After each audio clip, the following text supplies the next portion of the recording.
For Thursday, the 20th of October, I'm Randy Kure. This is What's Up the Sports podcast. We are live via Twitter Spaces as well as Apple's Colorcast app. Thank you so much for joining us. If you are catching this episode via your favorite podcatcher or even on YouTube, thank you so much for listening. On today's episode, we are going to get into the Major League Baseball playoffs. The big players in the National League are out. The big players in the American League are duking it out for the AL title.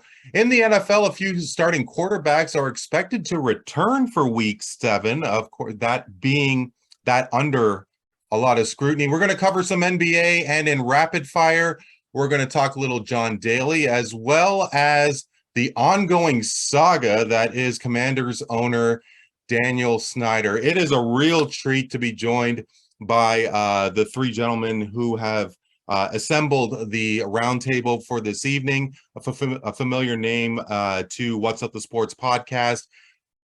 He goes by the Pack Zone on Apple's Colorcast app. His name is Jerome Boateng. Jerome, how's it going? Very good, man. Very happy to be with this group of gentlemen. Definitely excited about this podcast today, man. Appreciate you letting me hop on. You could catch him on Must Be the Money on Twitter Spaces. His name is Zach Cantrell. Zach, it's a pleasure. How are you? I've been waiting for this for a while, man. So I appreciate you having me, and can't wait to talk with everybody. It's a pleasure. The pleasure is definitely mine. And as well, on Apple's Colorcast app, you could see him. Well, you could hear him leading such incredible sports debate shows like Light 'Em Up. He is a true sports broadcaster and really grateful to be joined as well by Patrick Ruch. Patrick, pleasure is mine. What's going on? Yeah, thank you so much for having me. It's an honor and a privilege. So, guys, let's get right into it. The heart of the Major League Baseball playoffs is among us. We are in the championship series for both the American League and the National League. And the World Series champions are no longer.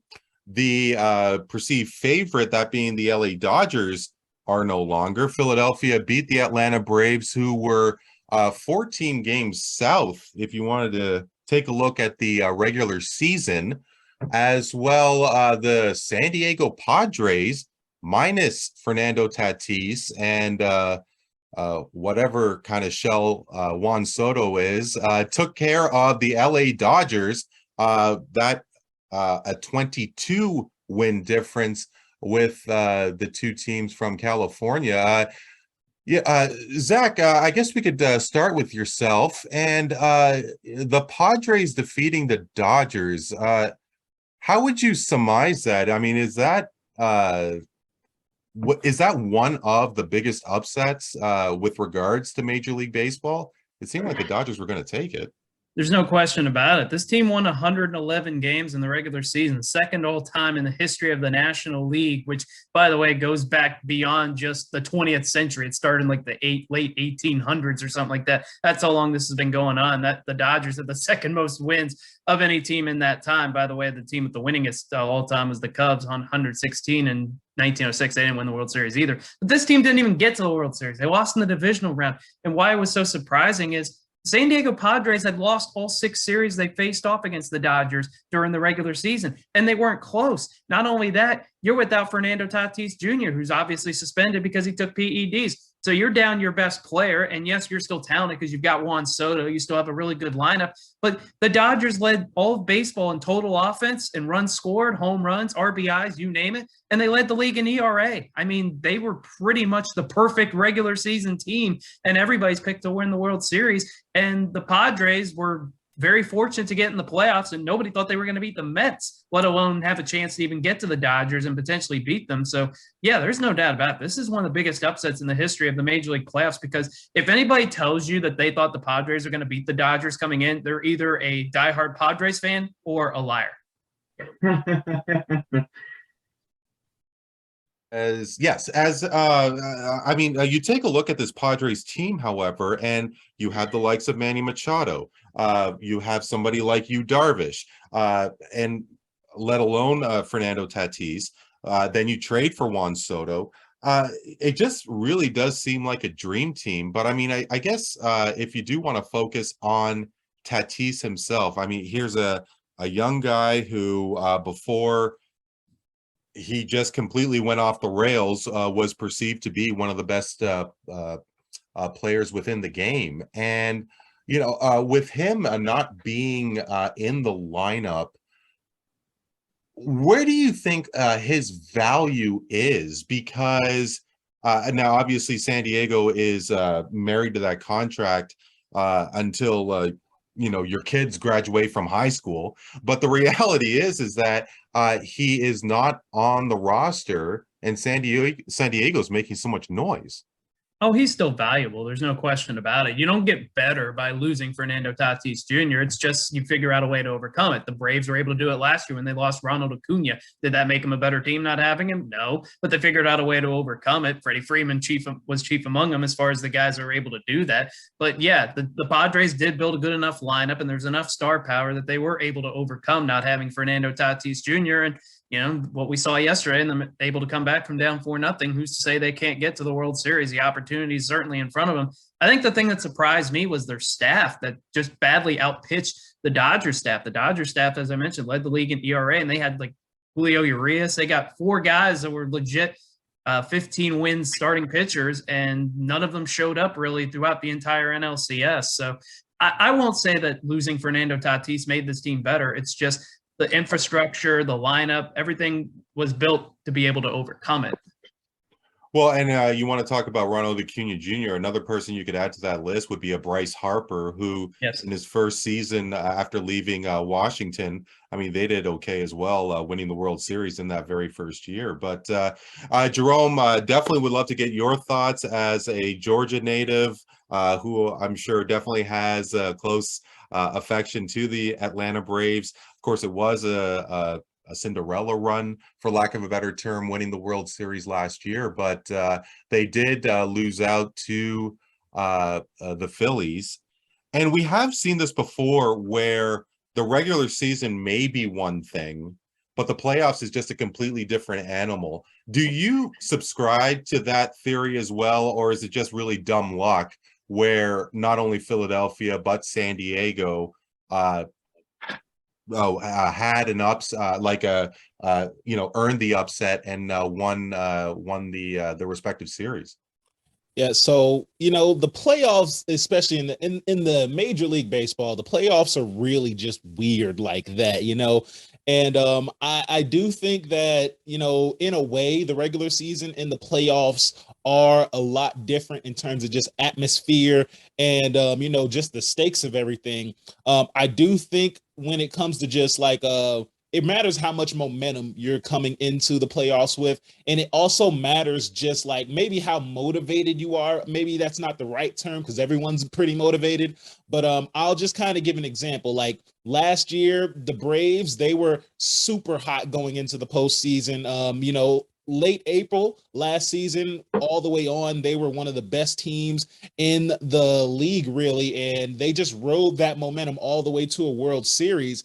And I think a lot of the reason why they were able to ride that momentum is because in almost all the series that they were in, you could argue that, they were a pretty good underdog. I know hindsight is 2020 and you may think that they're better than they were, but I remember going into the Brewers series last season that they were the underdog. And, even though there were some people who did pick the Braves, I know that a lot of people thought the Brewers were going to do it that year. And I think that really just motivated the Braves to really come through and prove people wrong. And you could say the same thing for when they played the Dodgers and the Astros. And when you come into this season, now they're the defending world champs. And they see the Phillies, who barely squeaked into the playoffs because it got extended. And you can see that maybe they weren't as motivated as they were last season to get over this series. They kind of just overlooked them and assumed that, hey, we'll probably be facing the Dodgers next series. Let's go ahead and just like maybe not take it easily, but they definitely did look past the Phillies. And it's very easy to do that for good teams in any postseason, really. When you look at the NBA or NFL, if you have way more wins than your postseason opponent, then it's very easy to overlook them. But I think with the MLB, it's just the nature of, like, if you're hot coming into it and you're playing with a real sense of urgency, you can beat any team. And I think that is the real difference in the playoffs. And, in baseball, it's really easy just to go through either a 5-game hot streak or a 5-game cold streak. So, if you catch a team at the right time, or if your team goes cold at the wrong time, that could just spell doom. And, I think that's kind of the biggest difference. Going through a whole 182 game season, there's not that same sense of urgency. So to just instantly pick it right back up for the postseason can be really hard for teams, especially when, they've kind of known in the back of their head, like, hey, we're going to make the playoffs in September. Meanwhile, a team like the Phillies that's had to fight every step of the way, when they get to the postseason, that mentality still remains the same. And I think that's just the biggest difference. It just matters how motivated you are when you come into the postseason and how much momentum you come into it with. And I think that really spells for postseason success. But like I said, baseball postseason is very weird. It's very random. And honestly, I'd be a lot more upset about this if it wasn't for the fact that we won the World Series last year. This year, look, just let the Phillies have it, man. We're all just kind of putting it beside us. But yeah, man, the postseason, dude, it's an odd thing, man. Yeah, I think it's different. Please, Zach, go ahead. I was going to say, I think it's a little different for baseball as opposed to like the NBA, where the NBA, it's just about talent. It doesn't matter. Like, if your team has the best player, you're going to win the series. Whether you've got momentum going into the postseason, whether you don't, it doesn't matter. You got the best player, you're going to win. I think the NFL, to a degree, because we've seen like the Giants go in a couple of times where they were 10-6 or 9-7, but on both times they were really hot going into the postseason. They were able to win Super Bowls. But, we've seen like the Rams last year. They lost week 18. They didn't have a ton of momentum going into the postseason, but they were able to win the Super Bowl. We've seen teams do that over and over again. I think baseball is different because there isn't the sense of urgency for a baseball season, except for maybe the last 2 or 3 weeks. You're playing 162 games. The Dodgers never had to have a sense of urgency. They were in the playoffs from day one. The Yankees never really had to have a sense of urgency. I know they had a little dry spell in July and early August, but they never really had to have it. Where the Padres, the Phillies, these teams, the Guardians, they had to fight for their playoff lives just to get in. I think it makes more of a difference in baseball because it's harder to pick up the intensity. And the difference between the regular season and the postseason, I think, is maybe bigger in baseball than it is in any sport, because you have to set up your pitching lineup. Now you have to go through a 5-game series, especially in 5 games. There's a much better chance at an upset versus a 7-game series. Yeah, and I think you alluded to like the NFL being different, and I think a big difference with the NFL, it's like you have 7 whole days to prepare for a postseason game, as opposed to baseball. You got 5 days to prepare if you had that first week bye, and many times that could kind of kill you because it can kind of like just halt your momentum, and you got to like build it back up. Meanwhile, if a team was in the wild card, they're coming in really hot and they're coming in confident because they just got to the next round. And so I think that momentum can really carry you through to the next round. So in some ways, it is a bit of a disadvantage being the first seeded team because, like you said, baseball, it's not as much about talent as it is just like the ball bouncing right and your team really going into the game, really feeling confident and feeling good. And, sometimes all it takes is just kind of one bad game to throw the juju off. Like with the Braves. A hot pitcher. Yeah. Like the hot goalie in hockey. That happens all the time. Yeah, I think also, when it comes to baseball, the thing is the most dangerous thing is the hot team. That's why you see things like a 2015 Kansas City Royals win a World Series. They were the hottest team, not necessarily in any capacity the best team.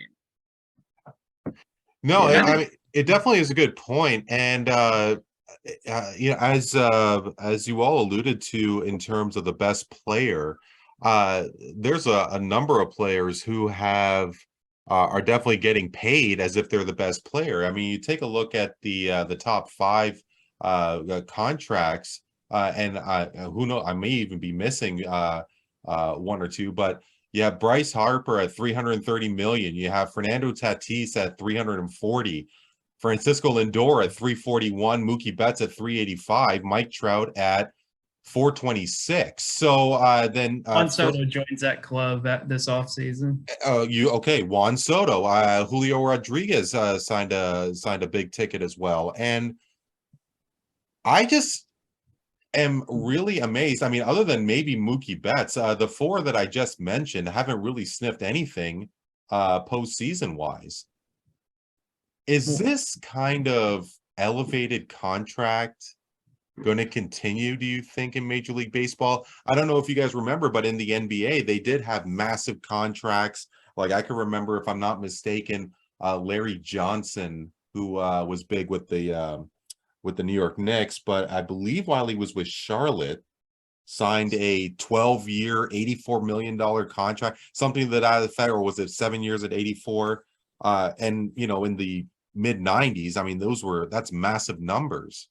Where do you guys think the salaries are going? Yeah, Eddie Curry. I remember Eddie Curry signed like a 6-year, $60 million contract with the Knicks too. That's back before they had any cap on the amount of years you can do. It was crazy. 9 years, 99 million for Allen Houston. I mean, respect to you, Patrick, because he was a former Piston. But I mean, very quickly. I mean, it's not like, you know, people are getting fights in Michigan over like defacing the name of Allen Houston.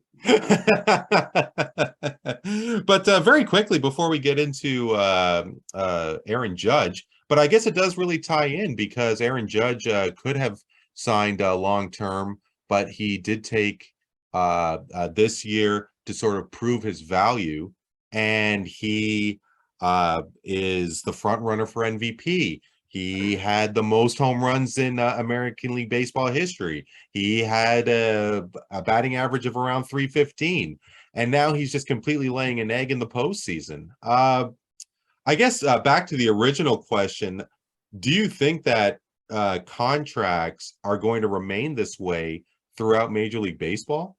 Yeah, contracts are going to stay this way. Contracts never go down. Because you got to match market value. As soon as this guy gets this kind of money, you know, whoever's the next best guy, he's going to say, well, he's getting paid this much. Why am I not getting more? This is going to happen. Isn't there like a deal though once with like rookie deals in NFL that they capped it?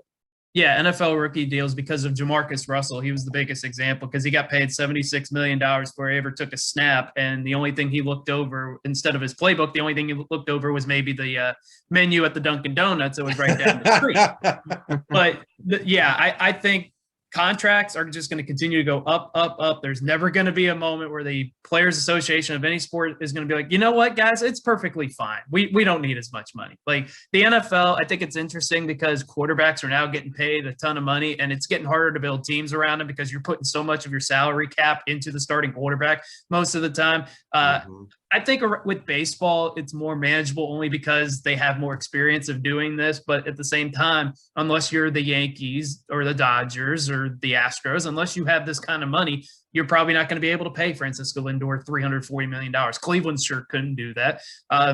This is where I think baseball probably needs a salary cap as much as anything else. But contracts are not changing. As long as players continue to get paid $340 million. Well, now Aaron Judge is going to go this free agency and say, well, guess what, guys? I hit 62 home runs. You want to pay Bryce Harper $330 million? That's cool. I want $350 million. I mean, I think, and you just said it, like the only thing that can make contracts really go down is a salary cap. If you put a cap on the amount of money that these baseball teams can spend for a roster, then I think that will make managers and owners kind of think twice before just giving out a huge maximum deal, because whenever you got a salary cap, you got to think about, okay, I got to fit a certain amount of players on this team, and especially in baseball, you can't just have one great player and then a lot of replacement level players. That's not gonna get you a great team. So that's probably the only thing that will make contracts go down. If they don't implement a salary cap, I think that like Zach said, contracts are going to just keep on going up, because why wouldn't they? Do you think maybe to play like devil's advocate here, there should be a salary cap to say like teams like the Cincinnati Reds, the Milwaukee Brewers, and other medium to small market teams can have a chance to compete against teams such as the Los Angeles Dodgers. I think that just because the success of I think it's possible for a team that's has a lower level payroll to be successful. But I think it really just forces them to just come up with ways to, just counteract that. And I think just because of the fact that there are some teams who are able to succeed in spite of not having as much money as the big market teams, I think that's kind of going to be the reason why they just ultimately decide not to implement a salary cap. If it was a case where it was literally college football where all the big teams just get richer and keep on eating more, then maybe they would have to implement that. But I don't think it's really happening anytime soon. And I don't know if it should, but I think there is a really good case for it just because there are small level teams that have that issue. But if you have a good GM and you know what you're going into, you can still build a roster that can compete with those teams, even if you don't got the payroll of those, big market teams. Yeah, just look at Cleveland, what they've done for the last 25 to 30 years or so. They haven't won a World Series, but they've gotten, Manny Ramirez and Jim Thome, and they've had a lot of great players, and they've consistently made the playoffs on a regular basis. But, you see Pittsburgh that has been hapless since Barry Bonds left in 92 or whatever. Well, Zach, sorry to jump in here, but I mean, you have to mention the Tampa Bay Rays. Oh, yes, Tampa Bay as well. They've been to 2 World Series. My point was just going to be, I think it would be interesting to see baseball implement a salary cap because part of the league that they can look at, the National Football League, because if the NFL was run like Major League Baseball, the Giants and Jets would win all the time. The Rams would always win. The Chargers would always win. But instead you get, the Packers, the Vikings, the Jacksonville Jaguars, the Indianapolis Colts, smaller markets per se, that are consistently winning franchises in the NFL, and you just don't have that in Major League Baseball because of the lack of a salary cap. Well, and take a look at a couple of the World Series. Atlanta, did they have an exorbitant payroll when they won in 21? I mean, the New York Yankees, 2009 doesn't seem that long ago, but when you're freewheeling spending as much as they have, they really haven't done anything in the past few years. And look at the Washington Nationals. Now it's a complete fire sale, but they managed to win a World Series as well. Right. Getting back to specifically Aaron Judge, Patrick, here's a guy who he basically had the league at his fingertips. Everybody was just so enamored with his chase for Roger Maris's 61. He, of course, did stumble, but he did get it in the end. Now we see him in the playoffs. He had finished the series with Cleveland with a 200 batting average. He went 0 for 4 in game 1 against Houston. He had 7 strikeouts in the first 2 games, one of them being a golden sombrero, of course. And I believe that was the 4th time he has done that in the playoffs. But as this season plays out, if Judge continues on this pace of futility, are people going to forget about the success that he did have? And I guess more so when he does look for that big ticket, do you think that he is still going to get the dollars that he originally wanted and believes that he deserves? I think, in terms of the fan perspective, if you live in a tri-state area of the U.S. and ain't a thing without the ring, as they used to say in the 90s with the Bulls. But when it comes to him getting his bag, 63-plus home runs, he's going to get a Brinks truck this offseason. And there's no way around it. This guy's going to get paid by somebody, and he's going to get paid a lot of money.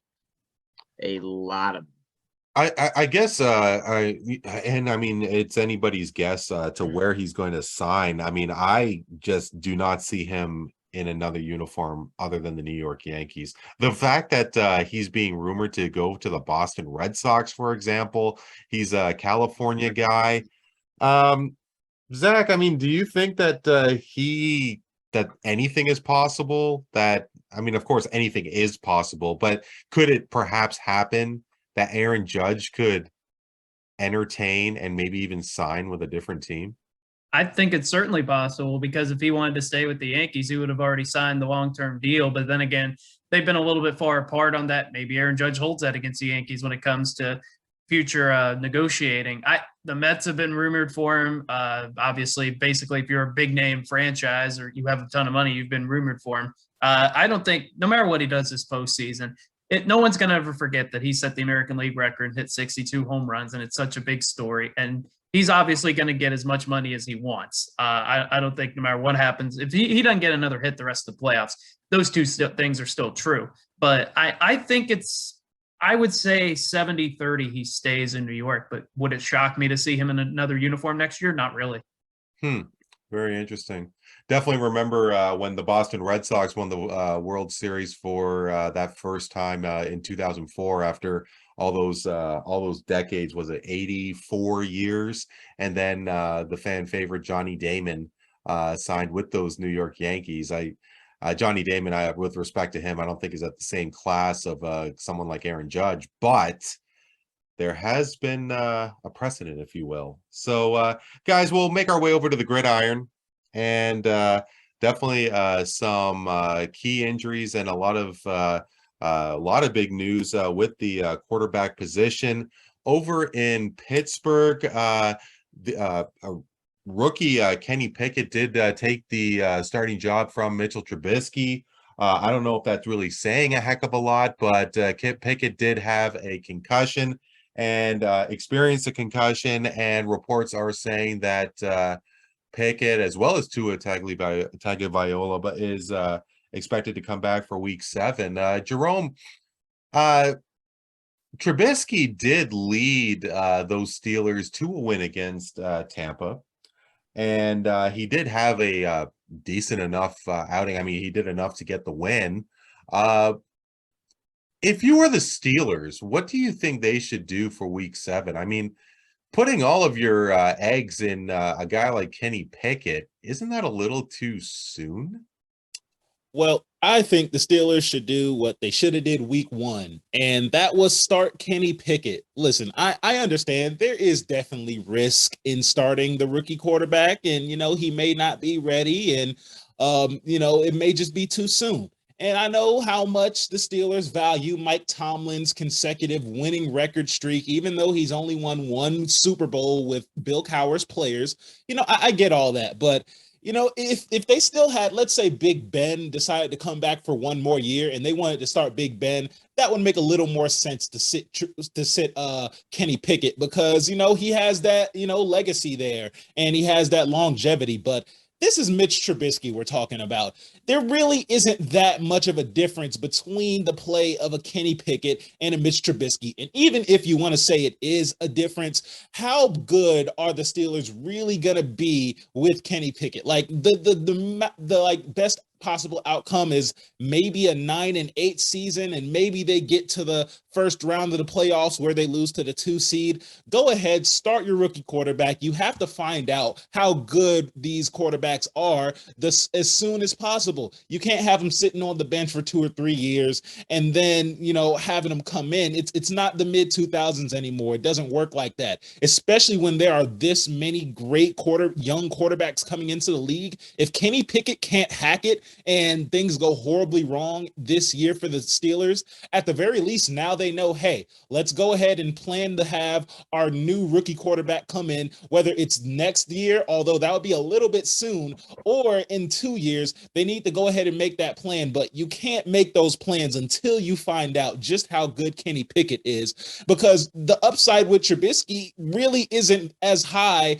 as it would be with Kenny Pickett. If Kenny Pickett is the guy, even if they do have a losing season, if he's impressive enough, it clears up a lot more things than it would if you just went with Mitch Trubisky and you had a decent season, but you still don't know who your future outlook is at the quarterback position. Start Kenny Pickett. There really isn't much upside in starting Mitch Trubisky. Isn't that a recipe for disaster? Because as far as I know, the Steelers weren't expected to do anything this season. And Mm-hmm. correct me if I'm wrong, quarterbacks don't really start and have that kind of breakout year in their first season. Am I far off?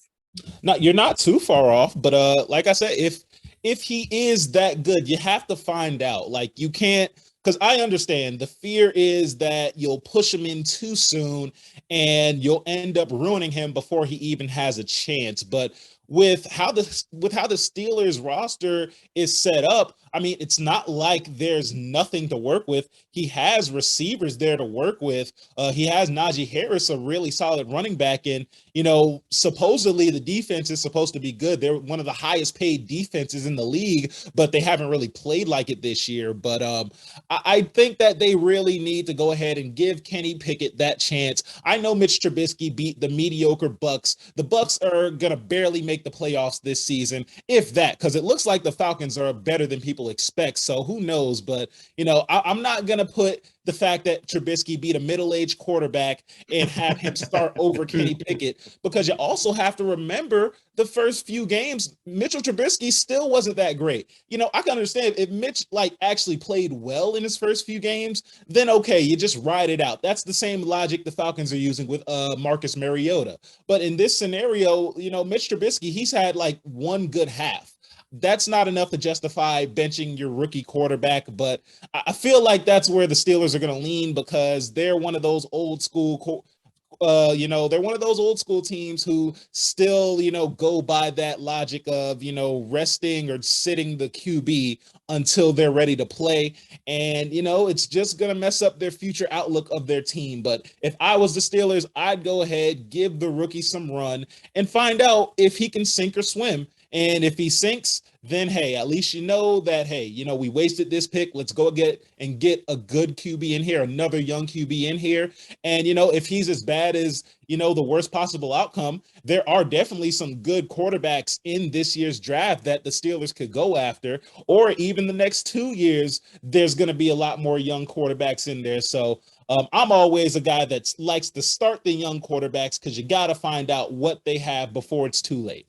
Yeah, to Jerome's point, I think the days of sitting guys like Aaron Rodgers waiting for 3 years before he becomes a starting quarterback, that's never going to happen again, because you got to know, there's no upside to Kenny Pickett or to Mitchell Trubisky being the starting quarterback, because what Mitch Trubisky is. He's a good backup quarterback. He's nothing more than a good backup quarterback. You got to figure out what you have with Kenny Pickett. I know Mibbs is a guy, he's a Steelers fan, says, oh, if they throw Kenny Pickett out there, he might get hurt. Well, does that mean you're okay with Mitch Trubisky getting hurt? That's no way to think about things. You have to just say, all right, we got to find out if Kenny Pickett really is our franchise quarterback. Because if he's not, then you need to know that sooner rather than later so that you can get another guy. But you know what Mitch is at this point. And for the Steelers, they're 2-4. I know they beat Tampa Bay. They're going nowhere. They got to realize they're going nowhere. And rather than try to be a 7 or an 8 win team with Mitchell Trubisky, which means you're a mid first round draft pick and you're not going anywhere, why not have Kenny Pickett play? And if he's good, great. But if he's not good, then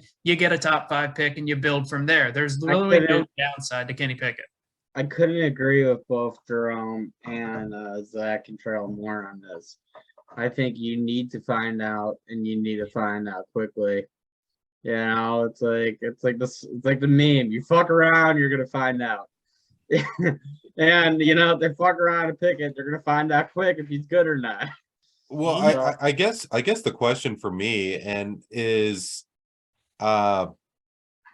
shouldn't Pickett get a chance to appreciate isn't there a learning process, especially at the quarterback position? Because how vulnerable is a guy like the quarterback going to be if Pickett gets smoked all the time? You got to think about the psyche of a young kid who let's say he leads a team to a 3-13 season. Is that going to be a learning experience that a young guy like a young quarterback can build off of? Because it just seems that, and I mean, Zach, you were mentioning about Aaron Rodgers. I don't know if Aaron Rodgers, my assumption is that Aaron Rodgers would have had the playing time if he wasn't waiting for Brett Favre. Any That's other quarterback, I'm guessing, would have had a chance. Yeah, Well, that's right. Yeah, and look, to your point, like I do understand that logic of you don't want to just rush a young quarterback in here because I'm a Jets fan, and Lord knows we've done that plenty of times. Geno Smith, Mark Sanchez, Sam Darnold, like we've ran through these guys, so I get that logic of it. But at the same time, in the NFL nowadays is pivoting more and more toward college offenses. And, nowadays it's a lot easier for rookie quarterbacks to pick up an NFL offense than it was just 10 years ago. And specifically with the situation Pickett's in, he was literally, practicing in the same facility as the Steelers. He was walking in the Heinz Field. He was going to that same building every single day in his college career. So if he's not acclimated to Pittsburgh now, then I don't really see an outcome where he's ever going to be. And, I understand the logic. If you have a real good quarterback, like, Brett Favre's situation with Aaron Rodgers, Brett Favre was still playing at a solid level. He was still leading the Packers to the playoffs, and they were still contending for Super Bowls. Even though they didn't make it, they were still trying to contend. So you could understand them wanting to bench Rodgers then. And even as far back, even as recent as Patrick Mahomes sitting for a year with Alex Smith. Alex Smith was still a solid quarterback. I remember that year there was even talks of him winning MVP for the first 5 weeks because the Chiefs were really hot when they started the year. But that's just not the situation the Steelers are in. They have a backup level quarterback right now. And if you have a backup level quarterback who himself can barely make you squeak to the playoffs anyway, then you may just be better off going with the rookie who, like I said, he's been in Pittsburgh. He should be acclimated to that situation. If it was a whole new situation for him, then yeah, bench him until he's comfortable. But if Kenny Pickett's not comfortable now, the man's 23 years old. Like, that's pretty old for a rookie quarterback. So, Sure. you want to get his reps in now, because by the time it's time to extend his contract, he's already going to be 28, and you're going to want to have to know whether or not he's worth giving that big money to when the time comes. Yeah. And, it'd be interesting to see what comes out of it. Could this be an awakening for Mitchell Trubisky? He was drafted number 2, but obviously never. Hey, over Patrick Mahomes and Deshaun Watson. Let's not forget that. Yeah. Fans never will. That age is really bad. Yeah. No, that's definitely a good point. Yeah, guys, how about we head over to America's team?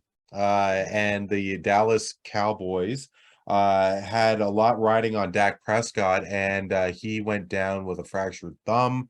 They are expecting him back for this week. Patrick, how crucial is Dak to the Cowboys? Is he? I mean, Cooper Rush has had a real breakout season. Is Dak really necessary for the Cowboys to salvage the rest of the season and make a run into the playoffs? Yes. Cooper Rush is a really cool story, and it's really interesting, but a lot of that wasn't predicated on airing the ball. That's not something that they really did with Cooper Rush. They ran the ball a lot, too much effectiveness.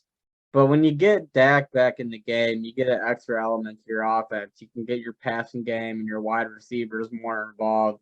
And I think Dak would definitely elevate the play of the Dallas Cowboys. Well, so it's gonna be helpful. It's definitely not gonna hurt. And we gotta be realists here. He's better than Cooper Rush. But I guess, and not to purposely play devil's advocate here, but I mean, how do you know unless you really ride this guy out? I mean, Pittsburgh doesn't really know what they have in Kenny Pickett. I mean, how much does Dallas possibly know what they have with a guy like Cooper Rush? Cooper Rush was drafted in 2016, so he's been in the NFL for 5 years. So I think that might be a little bit different as opposed to a rookie who's played in 6 career games. So I think it's a different situation there. My thing is, I think Dak Prescott might be the most overrated quarterback in the NFL. Now, he's going to make the Cowboys better than Cooper Rush made them. But my fear about the Cowboys is now with Dak Prescott back, that they're going to try and play hero ball and make him the star of the team anymore. Again, instead of the reality being Zeke Elliott, Tony Pollard, use that offensive line. That's where they need to run the football, and that's the strength of the Dallas Cowboys. When they run the ball and when they let their defense dominate, instead of being a fantasy football show where Dak Prescott's throwing the ball around to CeeDee Lamb, now Michael Gallup's healthy, but they don't really have a ton of other wide receivers to throw the ball to. Dak is one of those guys that in playoff games has not shown up. His career playoff record is 1-3. We all remember what happened at the end of the 49er game last year when he ran a quarterback draw with 14 seconds left when all logic said he couldn't do that. And he beats up a lot of bad teams. A lot of his stats come from beating up on the Commanders, the Giants before this year, before they actually turned good. You know, the Eagles at times have been a little bit up and down. When he plays lesser competition, Dak Prescott can put up numbers better than any quarterback in the NFL. Like, he'll put up 40 fantasy points. He'll look like the greatest quarterback in the league. But when you get him up against, you know, the Seattle Seahawks in the playoffs or the 49ers, and when you get him against the current version, I think, of the Philadelphia Eagles or some of the best teams in the league, he's been average at best. He's had some games below 200 yards, below 250 yards, and you don't see a whole lot of impact out of him. So he's paid like he's Patrick Mahomes or Josh Allen or Deshaun Watson, other than off the field, obviously. But yeah, I attempted to make a different joke there, but I won't do that. No, I appreciate you. Thank you. but he gets paid like one of those guys, and he's not. Yeah, and you know, that probably is going to be the biggest factor as for why the Cowboys ultimately just decide to go with Dak, or why they have decided to go with Dak, is because, you know, I don't not because necessarily because he's better, because honestly, I don't necessarily think that just going with Cooper Rush for the rest of the year is a bad idea. You know, they've been winning a lot with the style of play that they've been doing with Cooper Rush, but I just think it's the fact that, one, you know, you're paying Dak $400 million. I know Jerry said that he wants a controversy, but you really don't want that. You don't want I think Cooper Rush was a 6th or 5th round pick, but he was a really late round pick, and you just paid this man a bunch of money. You don't want them to be on par with each other, because that's just not a good look. So I do fear that they will try to do the hero ball stuff, but Dak's always been best whenever they play like Cooper Rush played: run the ball, control the clock, and don't let Dak do too much. But I think they're going to want to justify Dak's contract, and that's ultimately why they've chosen. And that might be the key, Jerome, right there. You can play some of the things that you really hit home on when you had Cooper Rush leading the show, but when it comes to actually having your QB1, your starter, you have to be the more talented guy. You can augment aspects of your offense and change it a little bit here, a little bit there, maybe to emphasize the run game a little bit more, as opposed to the pass game, because look at the run game lately. It's been pretty good. But you do with Dak leading the show, like you said. And also, too, as Zach Cantrell mentioned, it's showing the return on the investment that they put into Dak Prescott. He's getting paid a lot. Well, I got to ask you, between Dak Prescott and Tony Romo, and I'm going to put Troy Aikman on this list. Oh, boy. Because Troy Aikman, obviously, the success that he had, the legendary status that he achieved, he had a guy with like Emmitt Smith with him, and sorry, Zach? Michael Irvin as well. Well, of course, Michael Irvin, definitely. But I guess with when you have a running back to Emmitt Smith's skill, like, is there something common between the quarterbacks that I just mentioned? Because was Troy Aikman that great a quarterback? And Zach, I believe I asked this on your show, Must Be the Money, a couple weeks back. Because Dak Prescott, I mean, is another one of the. Here's a guy who started it in 2016. His quarterback rating, from what I saw, looked pretty stellar. Yeah. But hasn't really done a heck of a lot.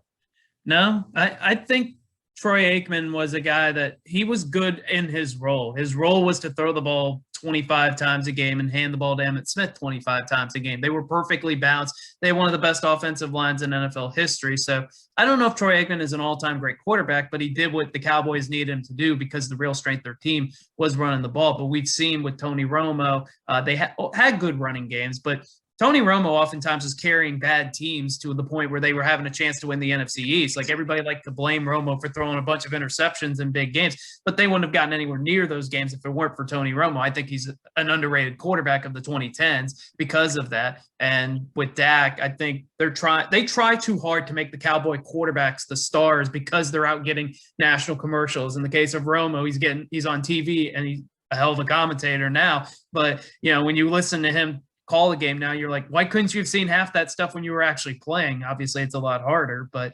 I think what the Cowboys should do is rely more on the running game and rely on the strength of your team, which is supposed to be the offensive line. Well, if the offensive line is the strength of your team, that shouldn't mean that they have to pass block 40 times a game. Run the ball down the other team's throat. It's a passing league, so zig while everybody else zags, and don't just put it all on Dak Prescott. I'm definitely a Romo stan. I was definitely a Romo hater back in the day, but as the years have gone on, I've kind of started to see the light when it comes to Tony Romo. He was really doing things that Troy Aikman wasn't doing. Dak Prescott's not really doing now, and I think just the biggest thing with Romo, it was just like his injuries just really started to catch up with him. And if he was a healthier quarterback and played more games, I think he definitely would have been a lot more respected than he was nowadays. I think I've always, even back when the season happened, back in 2015, I believe, isn't that Dak's first season? Correct me if I'm wrong. 16. But yeah, 16. Okay, yeah, 2016. If Romo never got hurt in that postseason and he had the exact same roster that Dak had his rookie year, they would have won the Super Bowl that year. I think that year was tailor-made for Tony Romo because when you got to the playoffs, you just saw how limited Dak Prescott was. And they still almost beat the Packers despite that. If it wasn't for Aaron Rodgers just pulling off another one of his amazing plays, they could have beat the Packers that year. But I think with Tony Romo, they definitely would have put them over the hump. And I think out of the three, Tony Romo's definitely the best of those quarterbacks, but they just never had consistently the roster around him to really make it to that Super Bowl winning level. I think Romo's very first year taking over that job for the Cowboys was the year they could have made it to the Super Bowl. And his very last year, what was supposed to be his last year before he got hurt in 2016, I think that was their best chance at a Super Bowl too. But I think like Zach said, man, they've always been successful when they've been a run-oriented team and when they just relied on time of possession and defense to get them through games. And that's really what they should do now with Dak Prescott. Don't force the issue with him, even though part of me just knows they're going to. But maybe they can surprise us, and maybe they've learned from this run Cooper Rush was on. Don't forget 14. Dez caught it. He did, and the NFL even said that. Yep, he definitely caught it. You know what? There's one year I don't remember, but these Dallas Cowboys thoroughly fucked my Detroit Lions. Screwed us over in the playoffs. That was 2014. Same year Dez caught it. Yep. So it was kind of karma in a way, honestly. Well, as we discuss the merits of Tony Romo and Troy Aikman, is Dak Prescott going to be an elite level quarterback, like a true elite level quarterback? The belief and the consensus is that there is still a lot of question marks with the likes of Russell Wilson. It really hasn't been a great start to his tenure with the Denver Broncos. And if you want to throw in Tom Brady to the mix, here's two two quarterbacks who you can only imagine will be making their way to Canton when their careers are over. But there's a lot of criticism that's going Russell Wilson's way, especially as well as Tom Brady. Zach, I mean, is one storyline between Russell Wilson and or Tom Brady a little bit exaggerated? Like, do you when you take a look at Brady and Wilson in this season, like, is everything justified with what reports are saying that they just don't have it anymore? I think to a degree, yes. I think we all knew Tom Brady. He had to slow down at some point. It's just inevitable. He's 45 years old. And I think he made a bad decision on retiring. And it's not just because of his personal life where he may end up getting divorced. When you just look at Tampa's offensive line, they had so many key defections. Their left tackle and their right tackle both are no longer there. Their right tackle went to Cincinnati. Their left tackle got hurt, and he's lost for the season. So you're basically working with a patchwork offensive line. And we know Tom Brady's a statue back there. So if he's not well protected, then he's not going to outrun anybody. You know, if he were running against a pregnant woman, the best he would finish is third. So, so you've got that issue going on there. And then as far as the wide receiver position is concerned, they have Mike Evans, but Chris Godwin's been banged up. Julio Jones is no longer the guy he once was back in his days in Atlanta. And they just don't have a ton of great receiver depth. Leonard Fournette is a good running back, but he's not a guy that you're going to give the ball to 25 to 30 times a game to win football games. Tampa Bay is just an average roster this year. I think they'll probably win the NFC South, but only because the NFC South is not a particularly great division. The Saints are not looking too good, especially tonight against the Cardinals or just in general. Carolina might be the worst team in the league. Atlanta is a one-dimensional, one-trick pony as far as Marcus Mariota really can't throw the football. So I expect that the Bucs will win the NFC South, but Tom Brady is not going to retire on top with his 8th Super Bowl unless things dramatically change, and I just don't see that happening. And as far as the whole yelling at his offensive line thing, it was a bad look when he went to Robert Kraft's wedding on Friday, and then he didn't even have the courtesy to fly back to Tampa Bay to go back to Pittsburgh with his team. He just took a jet and went straight to Pittsburgh. That was not a great look for him to be doing that during the week, which no other player would be allowed to do that. And then he's going and yelling at his offensive line on Sunday when he wasn't particularly good either. I don't like that look. As far as Russell Wilson's concerned, I think it's an organizational issue. I think it's a head coaching issue. Nathaniel Hackett just cannot get it done. How Aaron Rodgers won back-to-back MVPs with him as his offensive coordinator might be the greatest achievement of Aaron Rodgers' career at this point. Russell Wilson, 58% completion percentage, 5 touchdowns, 3 interceptions, and they have put a nation to sleep in primetime games 3 times already this season. They've had primetime games and 12-9, 19-16, 17-16. It's just not good. As a Colts fan, I watched that whole Colts-Broncos 12-9 game. I'm entitled to financial compensation in about 20 years because I watched that whole thing. But I'm not pinning it all on Russell Wilson. His offensive line's been bad. The wide receivers, Cortland Sutton, Jerry Jeudy, KJ Hamler, these guys were supposed to be among the best receiver cores in football, and they just have not been that. Javonte Williams with the torn ACL, that's a big problem for them. Now they can't run the ball. So they have a lot of issues. And Nathaniel Hackett, his in-game play calling is just baffling. Selling for a 64-yard field goal on the first game of Monday Night Football. Throwing the ball up 9-6 when the Colts weren't scoring a touchdown in a million years, and he throws a red zone interception. His decision-making is just not there. And I think he's forcing Russell Wilson to play an Aaron Rodgers offense, which that's not Russell Wilson's skill set. When you look at what he did with Seattle over the years, what were the 2 things he was best at? Scrambling out of the pocket, throwing the deep ball. We're not seeing any of that in Denver, and I don't understand why. So I think the criticisms for both of these guys are justified. I would say for Russell Wilson, I think you need to blame Nathaniel Hackett and the rest of the offense as much, if not more so, than Russell Wilson. And as far as Tom Brady is concerned, I don't think this thing's getting turned around unless things dramatically change because he's on a mediocre roster. And right now, you hate to say it because I've been waiting to be right about this for a decade because I've wanted Tom Brady out of the league for a long time as a diehard Colts fan. I actually think this time it might actually be true. I think he might actually be on the back half or dwindling to the end of his career. So I think both of these are huge issues, obviously, for 2 very different reasons. Man, Tom Brady should have never came back. I said the day he decided to come back, there's no way a 45-year-old man can be a good NFL quarterback. That's just, I know it's Tom Brady and everything, but at some point the Tom Brady luck has to run out. And it seems like now it's finally ran out. And, sorry, Jerome, like you do have to admit that he was a 43-year-old man, 42-year-old man who won a Super Bowl. Oh my good. He played a home Super Bowl game. Like this defense. But it was during COVID. I mean, nobody was there.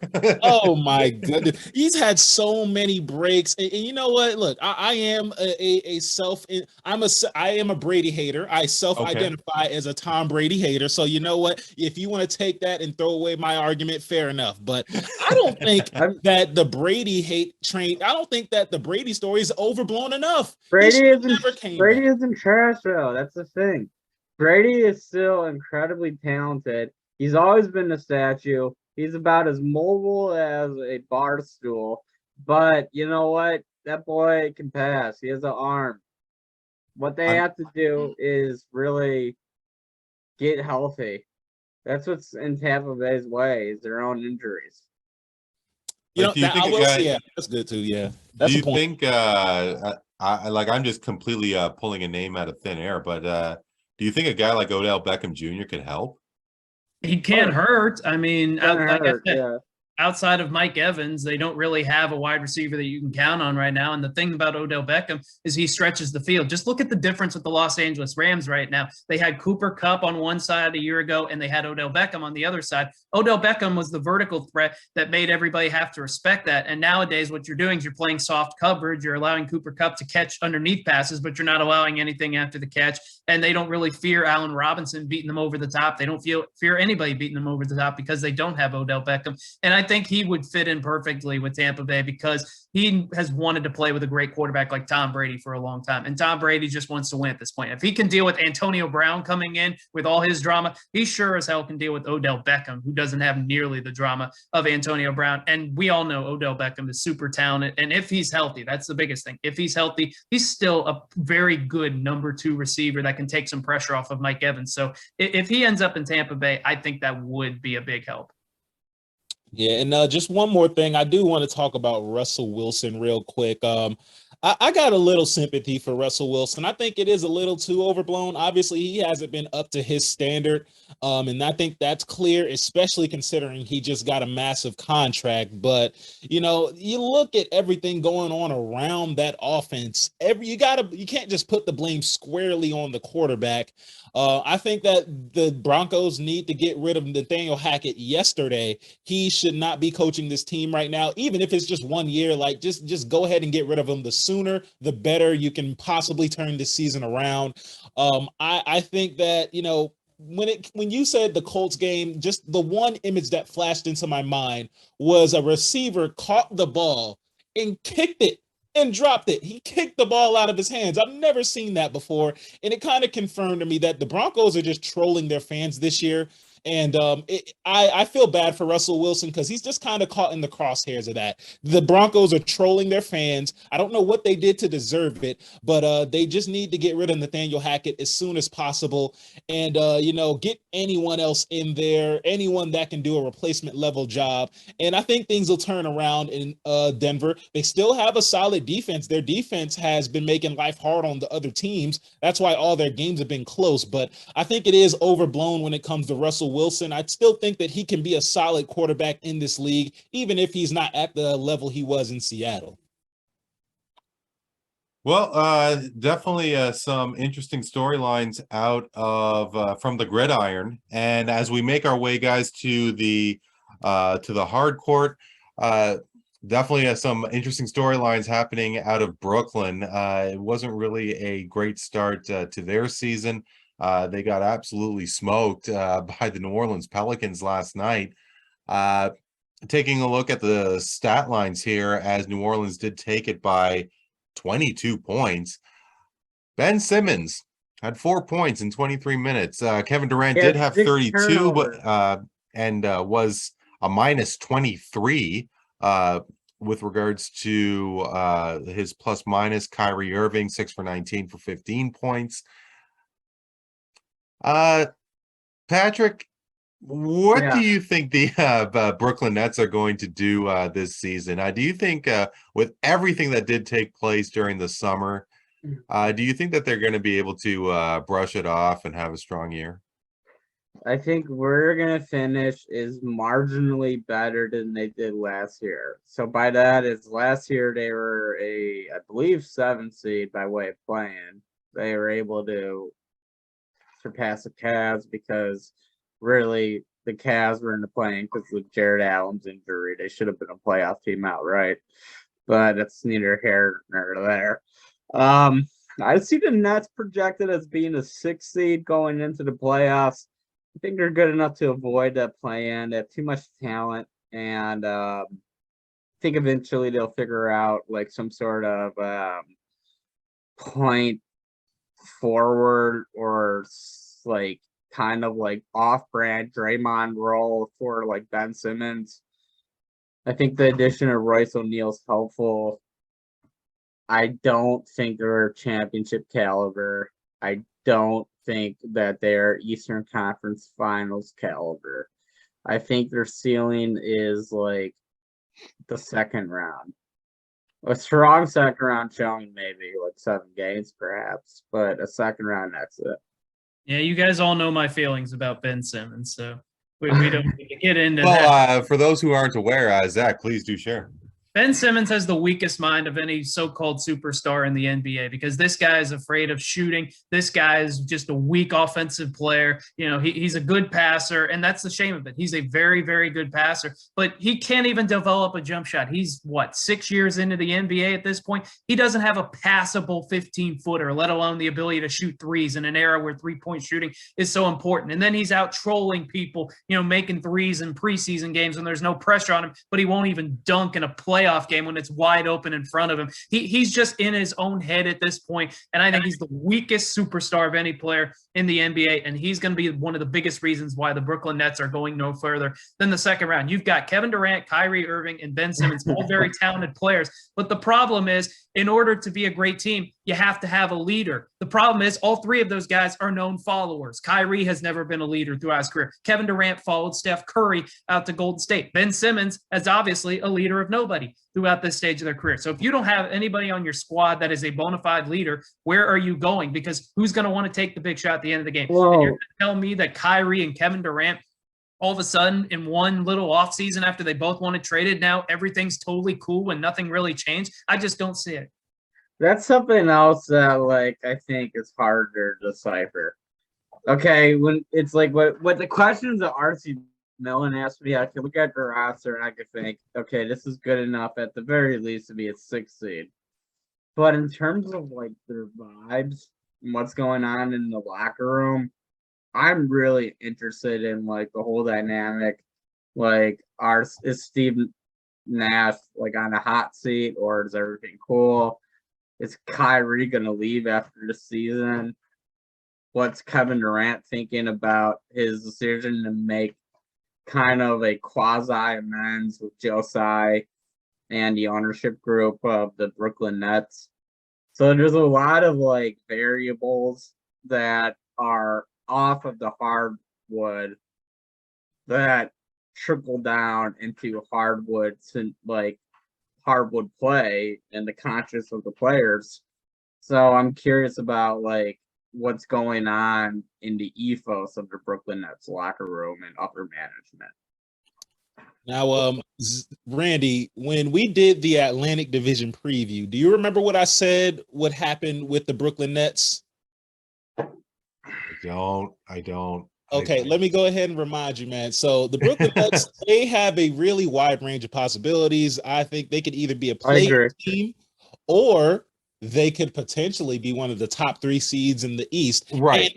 And I shared that narrative. Okay. And I said that the Brooklyn Nets, I picked them to be my finals pick. I think that they will be able to hear all the noise, and they are talented enough to come together and be in one mindset to win a championship, if that is their singular goal, I think that with Ben Simmons, they are talented enough to do that. Now, of course, the Pelicans game definitely was not a good look for that, especially being at home. You don't want to lose by 22 points. But, Ben Simmons, it wasn't a good showing, but he's rusty. He's obviously very rusty right now.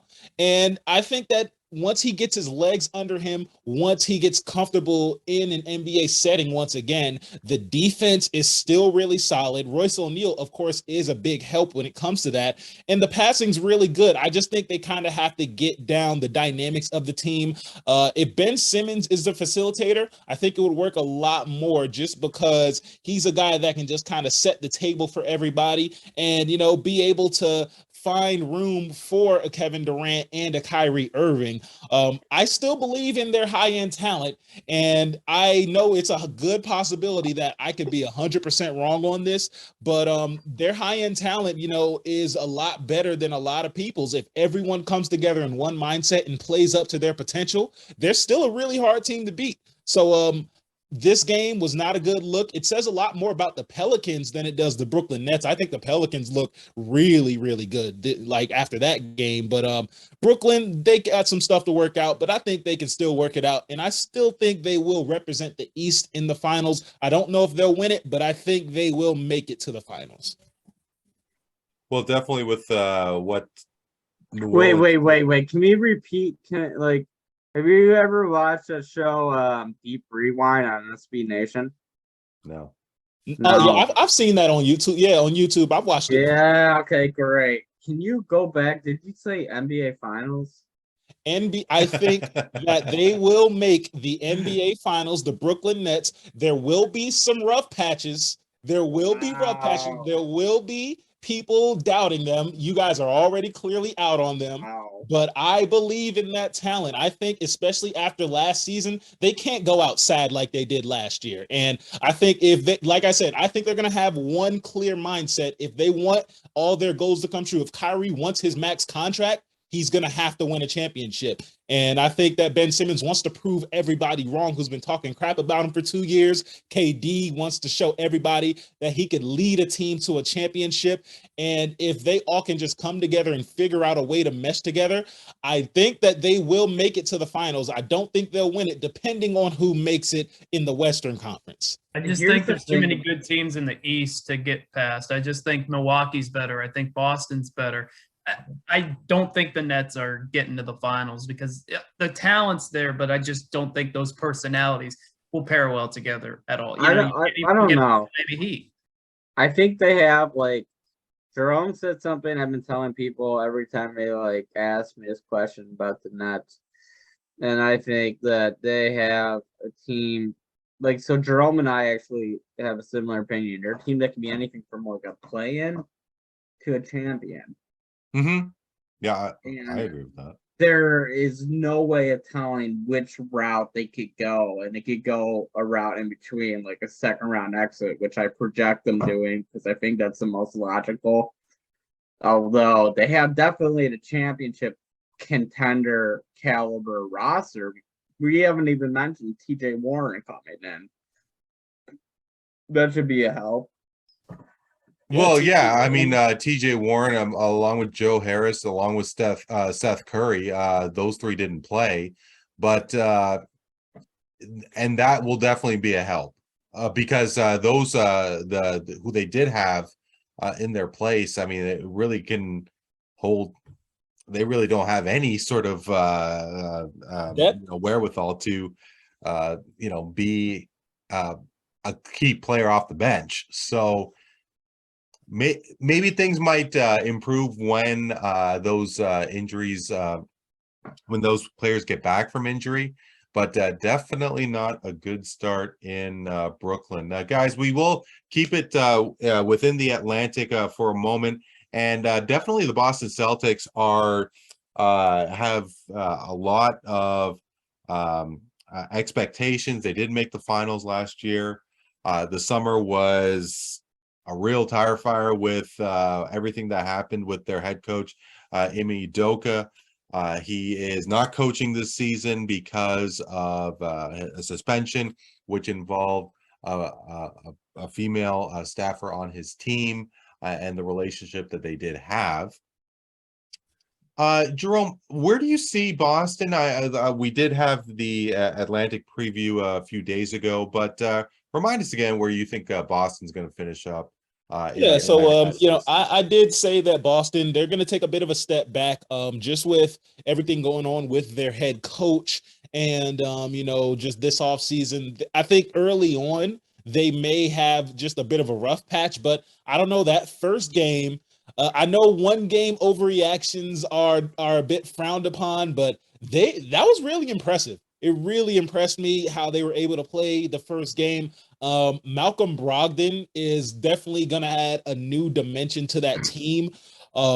But, just sticking with, what I think is going to happen, I do think that a bit of a step back is possible just because, a lot of people mentioned the second half of the year, but, the first half of the year, there still were some issues and there still were a bit of, they were a pretty inconsistent team. And, Ime Udoka not being there now, you got to wonder how much of that second half improvement, how much of that improvement last year was because of Ime Udoka or because of the roster they have in hand. But I don't know, last game 2 days ago definitely showed maybe they still got some juice and they're still definitely a team that's their stars are coming into their primes now.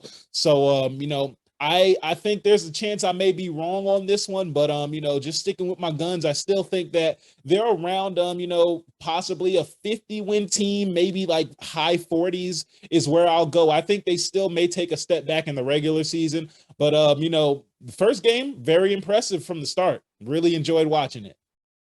I think honestly, the Celtics are gonna take a step back, and by step back, I mean not first seed, not second seed, not third seed, fourth seed in the East. I think this Ime shit is going to eventually catch up, and it's going to make it be they're going to have this interim coach in situations he hasn't handled before. Jaylen Brown and Jason Tatum are not a concern to me. I do think they improved at the back. I do think they improved a lot in the off season, but on paper, I don't like them better than Miami. I don't like them better than Philadelphia, and I don't like them better than Milwaukee on paper. But sorry, Zach. Very quickly, they do have an interim coach in Joe Mazzulla who has been with the team for 5 years, and with Udoka coming into the fold last season, yes, he did take him to the finals. Mazzulla does have a track record and a history with this club, Zach. Yeah, that's a good point. I don't think there's going to be a huge drop-off. Now, the only problem for them is drop-off means they don't return to the NBA Finals, and I don't think they're going to do that because I think the Bucks are better, and I do think the Sixers are better. Now, I would take the Celtics over the Heat right now because I like the Celtics bench. I like having Danilo Gallinari. I like having Malcolm Brogdon. Now, obviously, you got the two-headed monster. That's Jason Tatum and Jaylen Brown, two of the best players in basketball. But then you've got Derek White, the Williams. This team is just talented from top to bottom. They've got great starters. They've got a great bench. I just think that I think they will take a bit of a step back this year. I could see them in the Eastern Conference Finals. I think Milwaukee is probably the team to beat in the Eastern Conference. I think the Sixers, it's hard to figure them out because with Joel Embiid and James Harden, they could beat anybody, but they could also flame out in the second round. Yeah. I would probably lean toward them as the second seed myself. Yes. But the Celtics have traditionally done pretty well against the Sixers in the regular season and in the playoffs. I think they are maybe an Eastern Conference Finals team, probably a second round exit team. I would take them over the Nets personally, but I don't think the Celtics are going to have this steep drop off like some people think they will, just because they don't have Ime Udoka. I think coaching probably matters the least in basketball of all the major sports because we see it in football, like Brian Daboll immediately takes the Giants from a laughing stock to a 5-1 team. We've seen the Cubs in baseball with Joe Madden. As soon as they got him, they won the World Series. I think coaching matters least in basketball as opposed to all the sports. So I don't think it's going to be because of Ime Udoka if they fall off. It's because the Bucks and the Sixers might just be better. I don't want to take this conversation completely off the rails, but I think the Cubs won that World Series in spite of Joe Madden, because that Game 7 was just a complete disaster. I agree with you on that. I'm just saying he got them in position. You may mess up the Super Bowl or Game 7, but they're not there without Joe Madden. Yeah, perhaps. Very quickly, there is a lot of talk about Luka Doncic taking it to that next level. He is the front runner for MVP. Zach, it's very interesting to see that. I mean, it does seem that yes, you have a Spencer Dinwiddie, you have a Tim Hardaway Jr. Maybe they might be able to do something. You don't have Jalen Brunson anymore. Where is this coming from? I mean, I don't really see how Doncic is the front runner for MVP. Well, that might actually help his case, because if his team's lesser, but yet his team still wins 55 to 60 games, then it'll be more because Luka was so dominant. I think sometimes the MVP, it can be because of a watered down team. Like when LeBron won back-to-back MVPs for the Cavs in 09 and 10, it's because who was the second best player on those teams? Mo Williams, Antoine Jamison. So I think you could have a similar kind of deal with Luka. We all know what he's done in the playoffs. He's averaging almost 33 points a game in his playoff career. In the regular season, he's gotten better as a shooter. I'd like to see him better as a three-point shooter and a better free throw shooter. But he's going to drop 40 in a couple of these big games. And I think the other thing he has working in his favor, I think the voters might be a little tired of giving Nikola Jokic and Giannis Antetokounmpo the MVP. We saw this happen with LeBron. They gave Derrick Rose the MVP in 2011 when LeBron probably should have won it, but they had voter fatigue. And a lot of times you have to have a better season than the year you had the year before to win it again. And I think you might have that happen with Jokic. And I think Giannis is probably going to be held to that kind of MVP standard. And it's the story of Luka, a guy who's now in his 4th, 5th year, whatever the case may be. And he's just continuing to get better. It's part of the story as far as people think he's going to be an all-time great player. Well, now it's time to maybe give him that MVP trophy. So would I make him the MVP? I don't know, but I can absolutely see why they made him the MVP. Favorite. Yeah, I just don't understand how Luka can be the MVP when Trae Young is going to be the MVP. Yeah, of course. Here we go. Here we go. Buckle up, everybody. No. Let him speak. I want to hear it. All I'm saying, Trae, he averaged 28 points, 9 assists last year. If he does that, but the Hawks win 50 games this year, it's going to be hard to argue that. But, in all seriousness, they've been hyping Luka as the MVP favorite for like 2 seasons now. And, he's great. He's a great player. And like Zach said, due to the fact that there isn't a major co-star around him now, if the Mavericks do end up winning, 55 games, or, if he has like a Ja-like year where the Memphis Grizzlies just sprouted up out of nowhere and we're a 2 seed, then, I can definitely imagine the MVP voters who've definitely wanted to give Luka that award for the past couple of years saying, okay, now he finally has the resume to do so. But, they've been, the Luka propaganda has been here since 2018. And you know what? If he has a good enough year, if the team is good enough, then you already know they're going to want to give it to Luka, because they don't want to be proven wrong that Trae Young is the superior player. They want their whole, them trashing the Trae Young pick. They want that to be true so bad. But, obviously, if you think I'm biased, then I won't dispute that. But, I do agree with you. It is a little early right now for Luka. But, Zach, look at my drapes. Zach, look at my drapes. I see those. So for those of you who are not catching this on YouTube, Patrick being from Michigan, has a set of Michigan Spartans drapes, looking pretty stellar. Michigan State drapes. And over there's my degree on top of that shelf. So Jerome, so between Trae Young and Luka Doncic, they were traded for each other. You're still happy with Trae? Oh, of course. Listen, Trae Young is the better player. And I know last year he didn't have a great playoff series. And, hey, the Heat, they put the clamps on him. But this time around, he has a second co-star in DeJounte Murray. And so now he's finally going to prove that he is superior than Luka Doncic, like he did in 2021 when he went to the Eastern Conference Finals. And yeah, Luka went to the conference finals last year, but Luka only won one game in the conference finals. Trae Young won 2 games in the conference finals, and he possibly would have won the series if he didn't get injured. So, Trae has always been better. I've been waiting for people to catch up with it, but, I am very satisfied with Trae Young. I'm very glad we got the best player in the 2018 draft, and it's only a matter of time before we win a championship, before the Dallas Mavericks win one with Luka Doncic.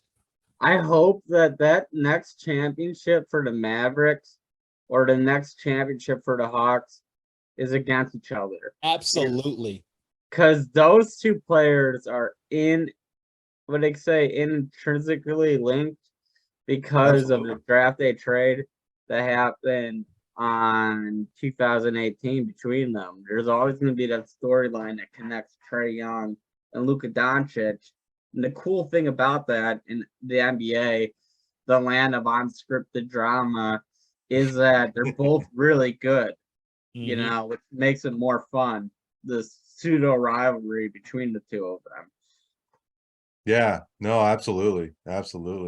Guys, thank you once again for this. I do want to end things off how I usually end things off on What's Up the Sports podcast, and that is a rapid fire segment that I like to call Big Deal, No Big Deal. So the deal is that I'm going to pose a question or scenario to you, and you are going to tell me if it is a big deal or if it's not a big deal, and of course tell me why. Feel free to chime in, but I will be starting with Zach. And LeBron James is expected to be the surpass Kareem Abdul Jabbar with the most career points in NBA history. With everything that he did accomplish, I don't know how many people realize how high up he was climbing up that ladder. It is expected that he is going to do it this year. Yes. With everything that LeBron James has achieved, is this a big deal or no big deal?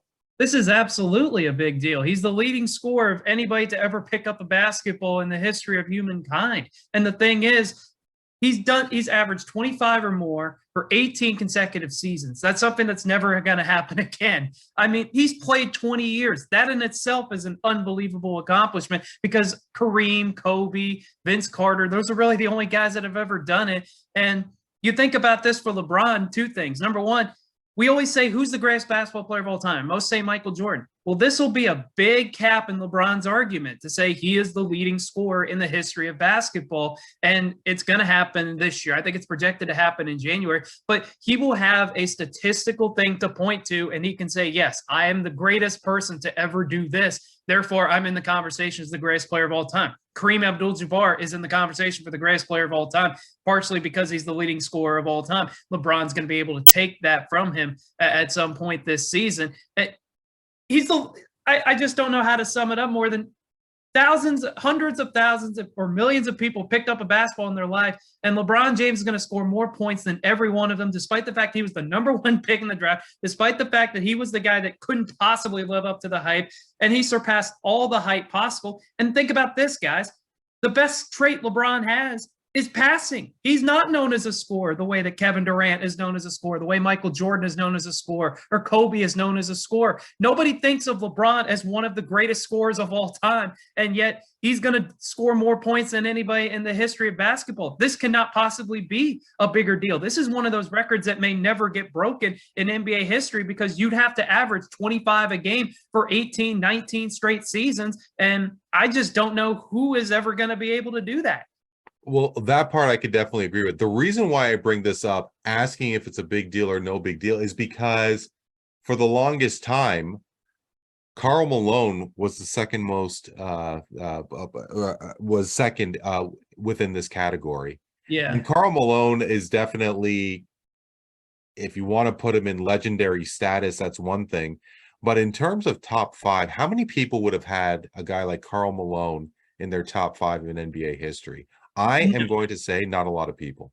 No, and I think that's part of why this is a much bigger deal is because LeBron is already one of the 5 best players of all time. He already has 4 championships. He already has 4 MVPs. He doesn't have to prove anything else. At the end of his career, he's going to be able to say, look, I've got 40,000 points in all likelihood, 10,000 rebounds, 10,000 assists. That is just insanity. Like, you couldn't possibly have dreamed of having that. Having a career half that good gives you a chance to be in the Hall of Fame. And yet LeBron's going to have like 3 or 4 peaks of his career where he puts up those kind of numbers on top of the championships, on top of the MVPs. He's going to be able to point to that statistical case and say, that's why I'm the GOAT. Whether you think he is the GOAT or not is for you to decide, but at least he's going to have a record that may never get broken. And that is going to be a very compelling case for whenever he makes his GOAT case in about 5-10 years, whenever he chooses to retire. So I absolutely think it's a big deal because unlike Karl Malone, who so many of those were set up by John Stockton. Karl Malone. No, Karl Malone was a great player, but John Stockton set him up for so many of those assists, and Karl Malone never won a championship. LeBron has the championships. He has nothing else to prove, and to be the all-time leading scorer and to pass Kareem Abdul Jabbar, to pass Kobe, to pass Michael Jordan, that is absolutely a big deal. Well, Jerome, being a Georgian native, obviously the Masters being the one of the biggest golf tournaments in that sport, and reports are suggesting, and reports have said that 2-time Oscar nominee Jonah Hill is going to star as John Daly in an upcoming movie. John Daly has had a very tumultuous career. He is a former major winner, but an upcoming movie will star with somebody as versatile as Jonah Hill. I mean, from Superbad to the Wolf of Wall Street, of course. He was nominated in Moneyball. As well. If you are or are not, especially if you are not a golf fan, a movie of this kind of plot line focusing on this individual, is that a big deal or no big deal? I think it's a big deal for Jonah Hill. I think especially if he's going to be the lead guy. I'm pretty sure this is the first time he's done a serious movie, or honestly any movie where he's like the lead guy. Usually he's just the star, he's just the co-star, or Sure. he's just a really good side character. But it's a really big deal for Jonah Hill. I'm not sure if it's like too big of a deal just in terms of like moviegoers or because sports movies, they're usually only like really successful if like the person that they're portraying is someone who is like of major celebrity status. Now John Daly's career, it may be very interesting enough to the point where, it's like a movie plot, to the point where they can actually recreate it on the big screen, and it just does well enough because it's such a great movie. But I guess I'll answer it here. It's a big deal for Jonah Hill. And, if it is a good movie, if it gets really good reviews, then it may open the pathway for him to actually be a leading guy in Hollywood, which you couldn't really say that for Jonah back when he was making Superbad. And, you never really thought that his career would pan out this way. I thought he would just be like, the Seth Rogen type funny character all the time. But, he's got chops. And, definitely interested in how this movie is going to turn out. And, just one side note before we move on. We were talking about LeBron earlier. I'm watching the Lakers game, and man, they are so hard to watch. Just wanted to say that because I've been watching for just one quarter, and my goodness. Okay. This whole year is going to be about LeBron setting the scoring record. The Lakers aren't going anywhere. Right. They had Patrick Beverley and Russell Westbrook starting at guard. I don't know how that makes sense. What could go wrong? Yeah, exactly. Oh my God, what could go right? I mean, those two are just that is going to be interesting to say the least.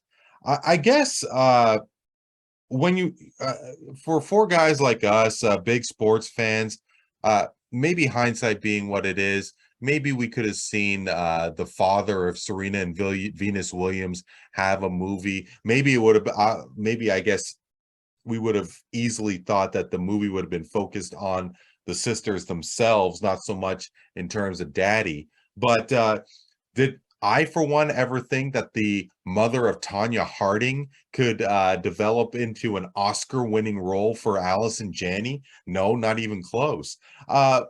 You think of movies like Ali. You think of like off the top of my head, who else would have 42 with Jackie Robinson? Like, is there now that this movie of John Daly is coming eventually, maybe next year, maybe the year after, is there an athlete that you guys thought off the top of your head that you want to see hit the silver screen? Johnny Manziel. Yeah. Why? You want to see partying and whatever? Absolutely. That would be a very compelling movie, in my opinion. And I was all aboard the Johnny Manziel train until he beat Alabama, because I like Alabama's my second team. I'm a Tech fan, but they're my second team. So after he beat Alabama, I didn't really mess with him. But I feel like that'd be for a pretty compelling movie. Also could do you could also do Michael Vick. I think that would work as well. You could definitely talk about the underdog. Yeah. Oh no, not the underdog. Well, sorry, the underdog. What are you referring to? Dog fighting. Oh, is that what it was referred to as?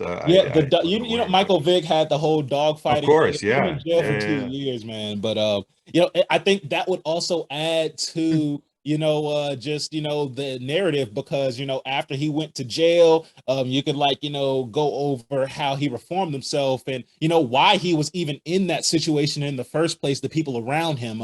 So yeah, Michael Vick or Johnny Manziel, I think those two would really work well for movies. And I got a good one. I got a really good one. Which one? How to Get Away with Murder, hosted by Ray Lewis. Oh, I knew you were gonna go there. Oh man, they would never do that, but that would be the number one movie. Ray Lewis would never sign on to it. Hell no! They did a 30 for 30 about OJ. Well, yeah, but look, Ray Lewis discovered God, and then all of a sudden, Deion Sanders is the worst. He didn't kill anybody. They forgot all about it once he discovered God, and now all of a sudden, no one died. Okay, that's what every criminal does. That's what every criminal like sometimes does. Sometimes they're like the whole pull Jesus card, holy shit. I have no time for that at all. I just can't. My stomach turns every time I hear Deion Sanders talk. What about a Tiger Woods movie?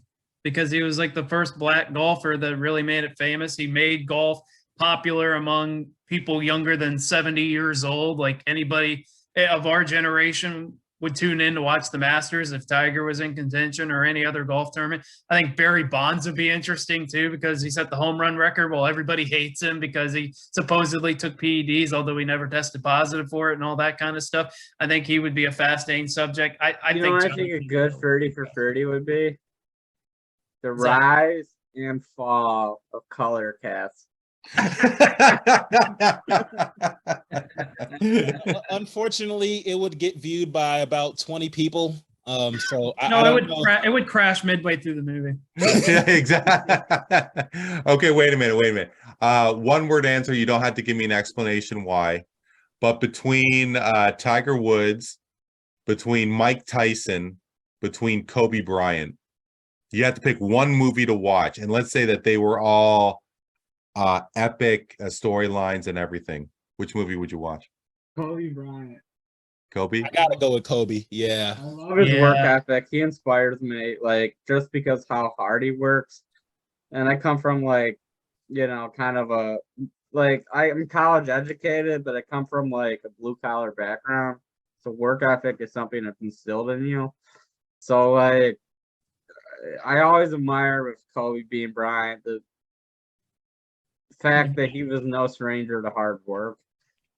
He's no stranger to rolling up his sleeves and getting down to business.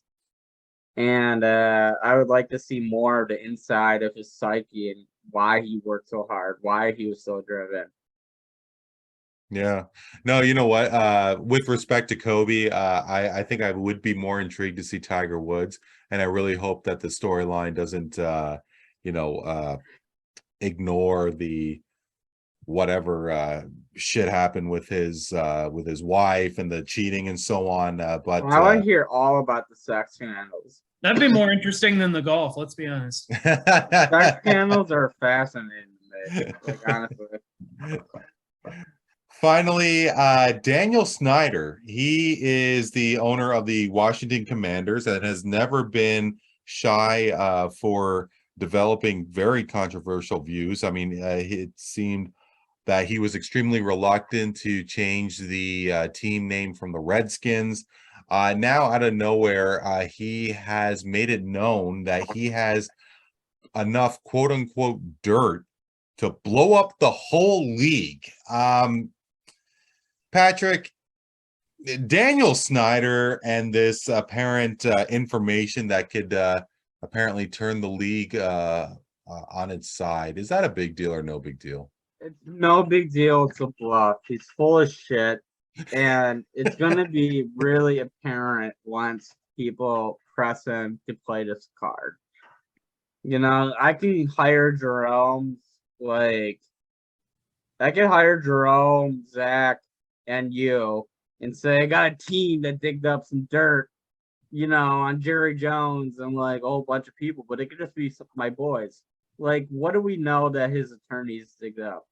What do we know that he really has on these people? This is a guy that's been crying out for attention, trying to make himself be bigger than he is for out his whole tenure in the whole public life and professional spotlight in sports. I think he's full of shit, and I'd like to be proven otherwise to rescind that comment. It could be a big deal depending on what information he actually has. If he comes out with actual dirt on Roger Goodell or these owners and it's actually truthful, then it is. Yeah, but this motherfucker is a whistleblower. Well, think about Jose Canseco. Nobody thought Jose Canseco was a great guy in 2004, and everybody thought he was full of shit when he came out and said Mark McGwire was juicing and Rafael Palmeiro and all these other guys. And it turns out he was telling the truth the whole time. So just because you might be a dirtbag doesn't mean that you don't know other dirtbags and you might be telling the truth about them. So I would like to see it if he actually has some of this information. If he's willing to share it, I'm willing to listen to it. But until then, I don't think he needs to be talking about having this kind of information. But let's just call it what it is. He might be the worst owner in professional sports now that Donald Sterling's not there, that Bob Sarver is no longer the owner of the Phoenix Suns, or it doesn't sound like he's going to be the owner of the Phoenix Suns much longer.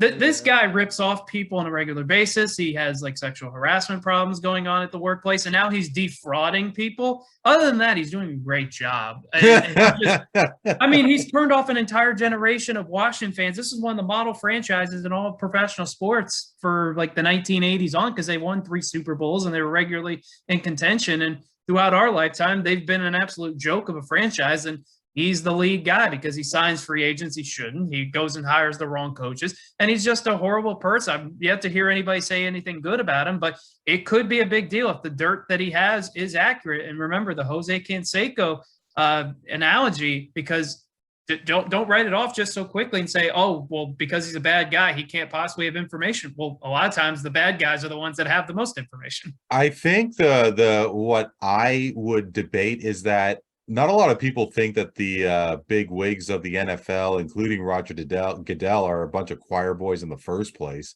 It was apparent and it's evident, excuse me, of how they handled the Ray Rice situation amongst everything else. Like, JC, that one was terrible. Well, and that's exactly my point. Like, I mean, unless I don't even want to throw out a sarcastic example, but I don't know. It's just so weird that Daniel Snyder just came out of nowhere. Like, I haven't really heard a heck of a lot of him for a lot about him for all these years, and all of a sudden he wants to like essentially sewer himself. I don't get it. Hey, I hope the NFL calls his bluff, because either one of two things are going to happen. Either he's completely BSing and he's gonna get outed. They're gonna kick him out and he's not gonna own anymore. And I think everybody will be happy because of that. And if he's telling the truth, then it's about to get real wild, and there's going to be a lot more billionaire owners hiding in their yachts. So, hey, either way, if they call his bluff, I think it's good for everybody involved. Well, guys, we can go on and on, but we are going to call it for this evening. This has been a real blast. For everything and all the shortcomings that Colorcast did bring us. It's really great to chat about sports with some people who are so passionate about a wide range of different sports.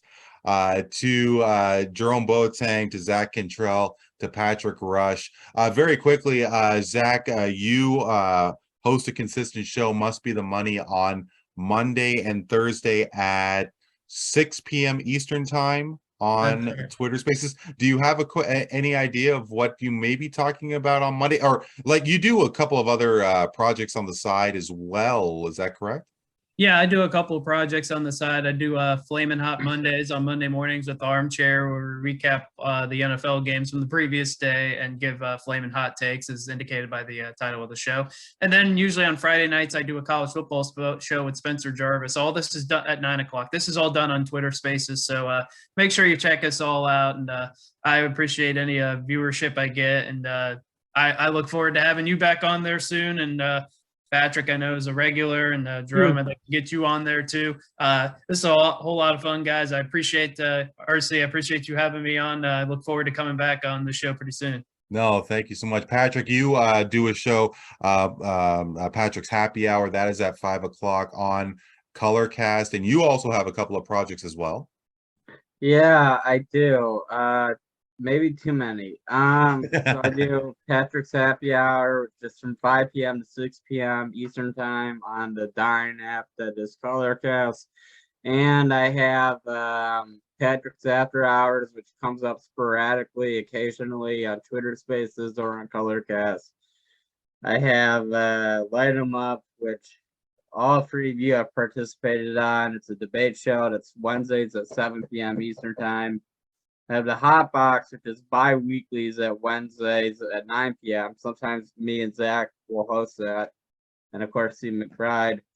And I have Freestyle Fridays, which is at 9 p.m. Eastern Standard Time on Twitter Spaces. The Light 'em Up, Hot Box, and Freestyle Fridays, all three of those are on Twitter Spaces. Patrick's Happy Hour is on Colorcast, and After Hours depends on what mood I'm in. Patrick doesn't sleep, basically. Yeah, no, he definitely has his hand in a lot of cookie jars there. And Jerome, very quickly, I'd love to also mention that you call a lot of Atlanta Hawks games on Colorcast, and anything else you have going on? So tomorrow Hawks play the Orlando Magic. It's going to be the first game I commentate this season. Wasn't able to do the season opener. I actually attended that game, but definitely excited to start commentating again for the Hawks. I also am doing a morning NBA show, the Pack Zone morning show, where I just go over the topics of the NBA, just talk for a couple hours about my thoughts on the NBA, whether that's just going over the scores or just going over opinions.